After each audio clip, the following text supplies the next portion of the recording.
Hancur hati Prativi Novianti, tak ikhlas 10 anak asuh diambil ke Bansos. Versi mencutak Prativi Novianti hingga kini mengaku tidak ikhlas jika 10 anak asuhnya tidak dikembalikan oleh pihak Kementerian Sosial Kota Tangerang.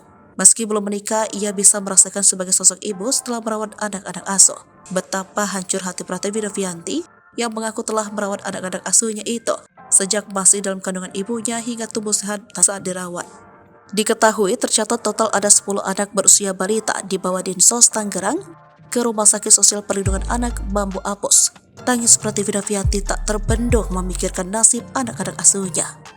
Menurut Prativi, setiap anak ini asuhnya memiliki cerita tersendiri, sehingga ia mengaku tidak ikhlas jika sang anak diambil pihak dinas sosial. Pada kesempatan itu pula, Novi mengaku kesulitan untuk menjenguk anak-anak asuhnya di RSPA Bambu Apus. Hal ini tak lepas lantaran Prativi Novianti masih dalam penyidikan polisi dugaan TPPO. Kini Prativi Novianti mengaku akan kooperatif mengikuti proses hukum dari pihak kepolisian untuk memperjuangkan anak asuhnya.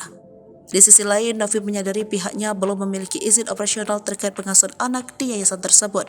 Dua pengasuh bayi Prativi Novianti akhirnya bercerita soal kehidupan di Rumah Perlindungan Sosial Anak Bambu Apus.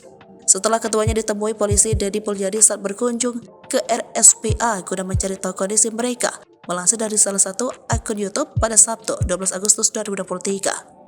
Dalam pertemuan itu terlihat dua pengasuh Prativi Novianti bernama April 24 tahun dan Uswatun 41 tahun ditanyai Dedi Puljadi. Kedua pengasuh tersebut ternyata belum lama mengasuh bayi-bayi tersebut karena baru masuk 2 bulan.